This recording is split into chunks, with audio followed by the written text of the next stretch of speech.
नमस्कार, मैं अशोक विश्वकर्मा हिंदी परख में आपका स्वागत है। आज के विषय है सूरदास। इस वीडियो में आप सूरदास के जीवन और साहित्य से संबंधित जितने तथ्य हो सकते हैं सभी तथ्यों का समावेश किया गया है। जेएसएससी सीजीएल और सहायक आचार्य परीक्षा दोनों का सिलेबस एक ही है, इसलिए जेएसएससी सीजीएल और आचार्य भर्ती परीक्षा की तैयारी करने वाले सभी के लिए यह हिंदी सीरीज उपयोगी है। हिंदी साहित्य से संबंधित अन्य वीडियो आपने नहीं देखा है तो डिस्क्रिप्शन में लिंक दिया हुआ है, वहां से आप देख सकते हैं। सूरदास सगुण भक्ति धारा के कृष्ण भक्ति शाखा के सर्व प्रमुख कवि हैं। हिंदी साहित्य में सूरदास को सूर्य की उपाधि दी गई है। इस संबंध में एक दोहा है, सूर सूर तुलसी शशि उडग्न केशव दास, अब के कवि खद्योत्सम जहाँ तहाँ करत प्रकाश।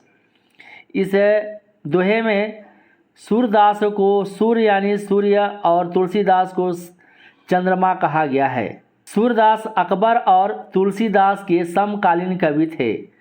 सूरदास जी से मथुरा में तुलसीदास की भेंट हुई थी। सूर से प्रभावित होकर तुलसीदास ने कृष्ण गीतावली की रचना की। सूरदास का वास्तविक नाम मदन मोहन सारस्वत है। सूरदास का जन्म 1478 ईस्वी में विक्रम संवत 1535 में मथुरा के निकट रूणकताय यानी रेणुका क्षेत्र में हुआ। यहाँ देख रहे हैं ईस्वी सन में 1478 है, इसमें 57 वर्ष जोड़ देंगे आप तो क्या हो जाएगा, आप विक्रम संवत हो जाता है। यानी विक्रम संवत और ईस्वी सन में 57 वर्ष का अंतर होता है। दूसरी मान्यता के अनुसार सूरदास का जन्म दिल्ली के पास सीही माना जाता है। डॉक्टर नगेंद्र के अनुसार सूरदास का जन्म स्थल सीही है। इनके पिता का नाम रामदास सरस्वती, कहीं के बैरागी भी मिलता है, और माता का नाम जमुना दास है और पत्नी का नाम रत्नावली है। इसके बाद जानते हैं सूरदास के गुरु और पुष्टि मार्ग के बारे में। सूरदास के गुरु आचार्य वल्लभाचार्य हैं। सूरदास मथुरा के गौ घाट के पास भजन गाया करते थे। सूरदास के भक्ति का एक पद सुनकर वल्लभाचार्य ने इन्हें अपना शिष्य बना लिया। महाप्रभु वल्लभाचार्य पुष्टि मार्ग के संस्थापक थे और सूर को पुष्टि मार्ग में दीक्षित किए। वल्लभाचार्य के आदेश को पाकर सूरदास मथुरा और वृंदावन के बीच गौ घाट पर स्थित श्रीनाथ मंदिर में रहने लगे और वहीं भजन कीर्तन करने लगे। पुष्टि मार्ग के दो रूप हैं, भावात्मक और दूसरा है क्रियात्मक। आचार्य रामचंद्र शुक्ल के शब्दों में सूरदास की भक्ति पद्धति का मेरुदंड पुष्टि मार्ग ही है। वल्लभाचार्य की प्रेरणा से सूरदास दैन्य और दास्य भाव के पदों की रचना छोड़कर सखा और माधुर्य भाव के पदों की रचना आरंभ कर दी। वल्लभाचार्य से मुलाकात से पहले सूरदास दीनता और दास्य भाव के गीत गाया करते थे। इसके बाद वे कृष्ण को सखा मानने लगे, मित्र मानने लगे और माधुर्य भाव से गीतों की रचना करने लगे। इसके बाद अगला बिंदु है अष्टछाप, जो आपके परीक्षा के लिए अति महत्वपूर्ण है। अष्टछाप को अष्ट शाखा भी कहा जाता है। वल्लभाचार्य के पुत्र विठलनाथ ने अष्टछाप यानी अष्ट शाखा की स्थापना 1565 ईस्वी में की। अष्टछाप 8 कृष्ण भक्त कवियों की एक मंडली है जिसमें सूरदास का स्थान सबसे ऊपर है। विठलनाथ ने अपने पिता महाप्रभु वल्लभाचार्य के 4 शिष्य और अपने 4 शिष्यों को मिलाकर की, यानी अपने पिता वल्लभाचार्य के 4 शिष्य और विठलनाथ ने अपने 4 शिष्यों को मिलाकर उन्होंने अष्टछाप की स्थापना की। वल्लभाचार्य के 4 शिष्य हैं जो अष्टछाप के मंडली में शामिल हैं। वे हैं कृष्णदास, दूसरा परमानंद दास, तीसरा सूरदास और चौथा कुंभनदास। गोस्वामी विठलनाथ के 4 शिष्य चतुर्भुज दास, नंददास, छित स्वामी और गोविंद स्वामी। अष्टछाप के कवियों के नाम याद करने का एक सुंदर ट्रिक है। कृष्ण के परम भक्त सुर कुंभा, चतुर नंद पुत्र छित गोविंदा। कृष्ण यानी कृष्णदास, परम यानी परमानंद दास, सूर यानी सूरदास, कुंभा यानी कुंभन दास। इसके बाद है चतुर नंद पुत्र छित गोविंदा। चतुर यानी चतुर्भुज दास, नंद यानी नंददास, छित यानी छित स्वामी, गोविंदा यानी गोविंद स्वामी। सूरदास का निधन 1583 ईस्वी में विक्रम संवत कहे तो 1640 में गोवर्धन के पास पारसोली नामक गांव में हुआ था। सूरदास की मृत्यु के समय विठलनाथ ने कहा था, पुष्टि मार का जहाज जात है, जाए कछु लेने होए सो लेऊं। इसके बाद जानते हैं सूरदास का साहित्यिक परिचय। सूरदास की रचनाएं काशी नागरी प्रचारणी सभा के पुस्तकालय में सुरक्षित है। इस पुस्तकालय के अनुसार सूरदास रचित ग्रंथों की संख्या 25 मानी जाती है, परंतु इनके 3 ग्रंथ ही उपलब्ध हुए हैं। पहला है सूरसागर, दूसरा सूर सारावली, तीसरा है साहित्य लहरी। इनके अन्य ग्रंथ हैं पद संग्रह, सूर पचीसी, नल दमयंती, नागलीला, गोवर्धन लीला। सूरसागर, इस ग्रंथ में 1.25 लाख पद थे, परंतु वर्तमान के संस्करण में 6000 से 7000 पद ही पाए जाते हैं। सूरसागर में कृष्ण की बाल लीला का सजीव चित्रण है, गोपियों का प्रेम है, गोपियों का विरह वेदना है और उद्धव गोपी संवाद जिसे साहित्य जगत में भ्रमर गीत कहा जाता है, इन सभी का वर्णन है सूरसागर में। सूरसागर में किनका वर्णन है? कृष्ण की बाल लीला का, गोपी और कृष्ण के प्रेम का, गोपियों के विरह का और उद्धव गोपी संवाद जिसे भ्रमर गीत कहा जाता है, इन सभी का वर्णन है। सूरसागर एक गीति काव्य है, यानी सूरसागर के पदों को गाया जाता है। सूरसागर पर श्रीमद् भागवत का प्रभाव है। इसके बाद जानते हैं उद्धव गोपी संवाद जिसे भ्रमर गीत कहा जाता है, जिसे सूरसागर से लिया गया है। भ्रमर गीत का शाब्दिक अर्थ है भ्रमर यानी भौरे को संबोधित करके गाया जाने वाला गीत है। काव्य क्षेत्र में भ्रमर यानी भौरे को धोखेबाज, निरंकुश और कली कली पर मंडराने वाले लोलुप प्रेमी का प्रतीक माना गया है। विरह वेदना से व्यथित गोपियां भी श्री कृष्ण को इसी रूप में मानती हैं। कृष्ण अक्रूर के साथ कंस के अत्याचार से मुक्ति दिलाने के लिए मथुरा प्रस्थान कर गए। कृष्ण ने मथुरा जाने के बाद स्वयं न लौटकर उद्धव के जरिए गोपियों के पास संदेश भेजा। उद्धव उन्हें निर्गुण ब्रह्म की उपासना का उपदेश दिया। इस पर गोपियों का विरह पीड़ित हृदय और भी दुखी हो उठा। तभी वहाँ एक भौरा आया और गुनगुन करके वहीं मंडराने लगा। उड़ाए जाने पर भी वह भौरा वहाँ से नहीं गया।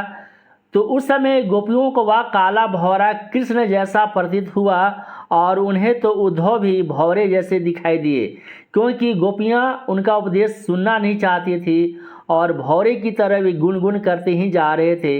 इस प्रकार भौरे का प्रयोग कृष्ण और उद्धव दोनों के लिए हुआ है। उद्धव ने निर्गुण ब्रह्म और योग का उपदेश देकर गोपियों की विरह वेदना को शांत करने का प्रयास किया। तब सूरदास की गोपियाँ कहती हैं, लड़काई को प्रेम कहो अली कैसे छूटत। निर्गुण ब्रह्म यानी ईश्वर निराकार है। निर्गुण ब्रह्म एवं योग को गोपियाँ अनुपयोगी समझकर बड़ी चालाकी से उद्धव से कहती हैं, उद्धव मन न भये 10-20 एक हो तो सो गयो श्याम संग कौ आराधे इस। आगे गोपियाँ कहती हैं, निस दिन बरसत नैन हमारे, सदा रहती बरस ऋतु हम पर जब तय श्याम सिधारे। आगे गोपियाँ कहती हैं, हमारे हरी हारिल की लकड़ी। हारिल एक पक्षी का नाम है जिनके पैरों में हमेशा लकड़ी हुआ करता है। इसी प्रकार गोपियों का कृष्ण हारिल पक्षी की तरह है और उनके हृदय में, गोपियों के हृदय में हमेशा कृष्ण बसे हुए हैं। समूचा भ्रमर गीत उपालंब यानी उलाहना विप्रलंब जिसे कहा जाता है, श्रृंगार रस और गोपियों के विरह वेदना से ओतप्रोत है। भ्रमर गीत का प्रमुख उद्देश्य ज्ञान पर प्रेम की, बुद्धि पर हृदय की और निर्गुण ब्रह्म पर साकार ब्रह्म की विजय प्रदर्शित करना है। आचार्य रामचंद्र शुक्ल के शब्दों में निसंदेह सूर का भ्रमर गीत नाना विशेषताओं से युक्त, भावमय, गहन, विस्तृत और व्यापक है तथा सब मिलाकर अपूर्व और राग उत्प्रेरक है। भ्रमर गीत सूर साहित्य का मुकुटमणि है, आचार्य रामचंद्र शुक्ल ने कहा है। सूर सागर का सबसे मर्मस्पर्शी और वाग्वैदग्ध्य पूर्ण अंश भ्रमर गीत है। आचार्य रामचंद्र शुक्ल। वाग्वैदग्ध्य का मतलब होता है बात करने की चतुराई, जो सुंदर तरीके से बात करने में निपुण होते हैं, तर्कपूर्ण उत्तर देते हैं। उस सूरसागर स्त्री जाति का विशाल काव्य है, जिसे हजारी प्रसाद द्विवेदी ने कहा। आचार्य रामचंद्र शुक्ल ने भ्रमर गीत के 400 पदों को छांटकर भ्रमर गीत सार के रूप में संग्रहित किया।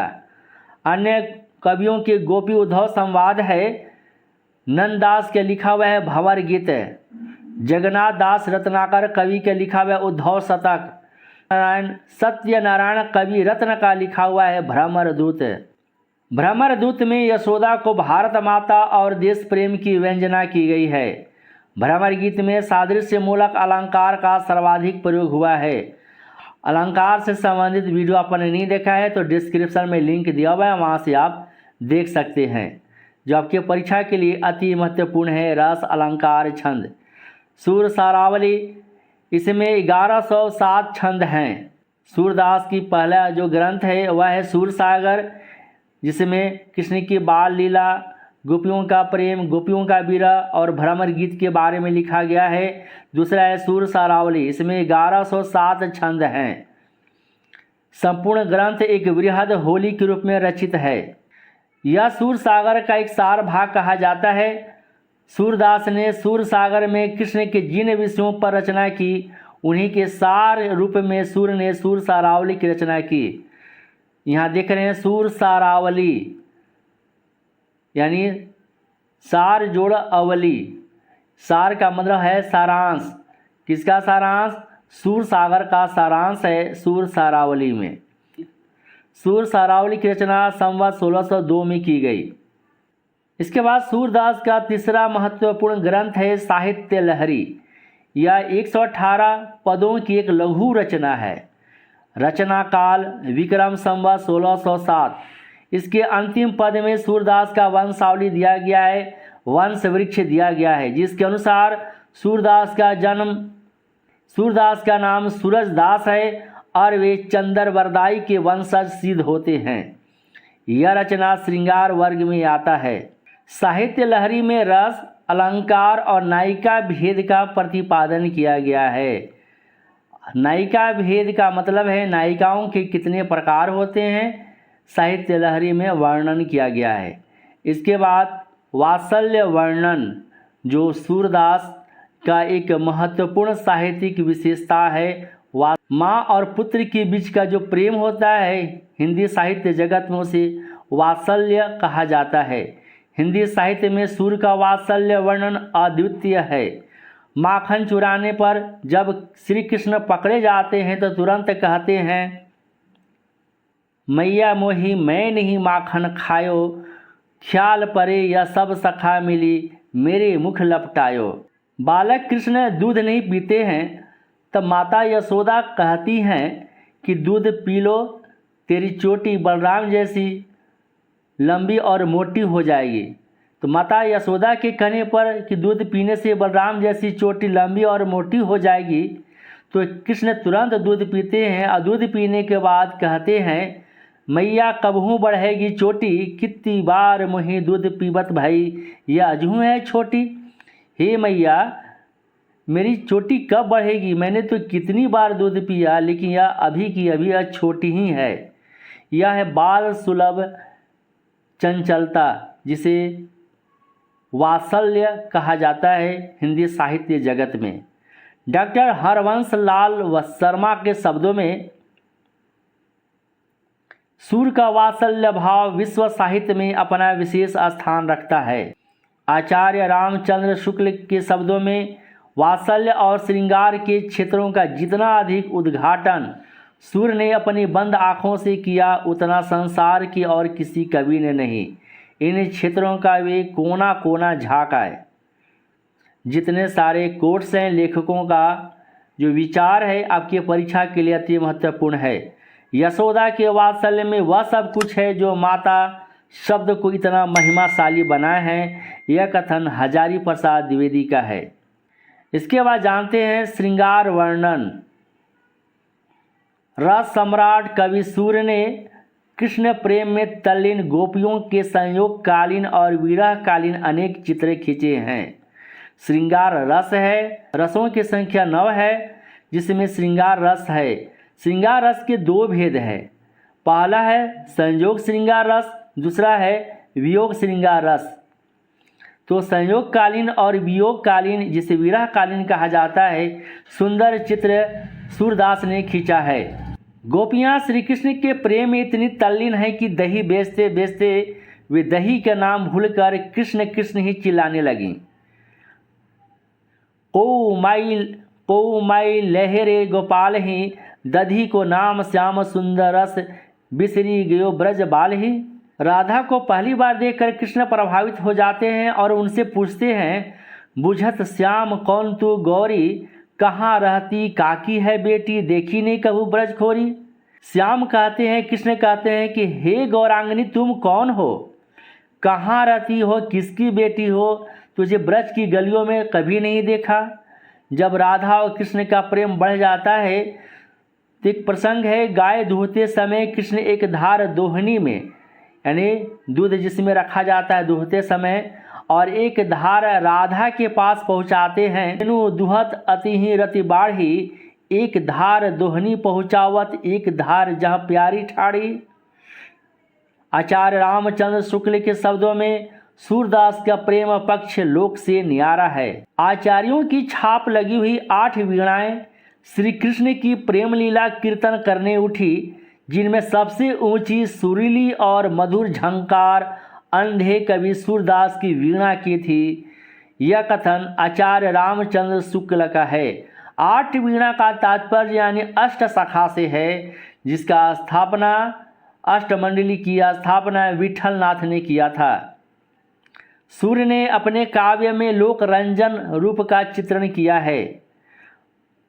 इसके बाद जानते हैं सूरदास की भक्ति भावना। सूर्य की भक्ति सखा भाव की है। वल्लभाचार्य से मुलाकात से पहले कृष्ण दीनता के पद गाया करते थे। दास्य भाव था उनकी भक्ति भावना में, लेकिन वल्लभाचार्य की प्रेरणा से वे कृष्ण को मित्र मानने लगे। अपने उद्धार के लिए सूरदास ने कृष्ण से कहा कि जय प्रभु अपने बीरद की लाज, महापतित कभू नहीं आयो, नेकु तिहारे कास। सूरदास का मन कृष्ण के अलावा और कहीं रमता ही नहीं। मेरो मन अनत कहाँ सुख पावे, जैसे उड़ी जहाज को पंछी फिरी जहाज पर आवे। इसके बाद जानते हैं सूरदास का भाषा पक्ष। सूरदास ने बोलचाल की ब्रज भाषा में साहित्य की रचना की। व्यंग वक्रता और वाग विदग्धता सूर्य की भाषा की प्रमुख विशेषताएं हैं।